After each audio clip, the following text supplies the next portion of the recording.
squared equals x, which is your hypotenuse of a plus b plus d. Did I just blow your mind?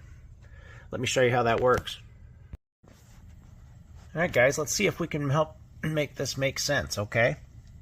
So we got to do two hypotenuses here, basically. We need to do two different offsets. So we got to do the formula for both.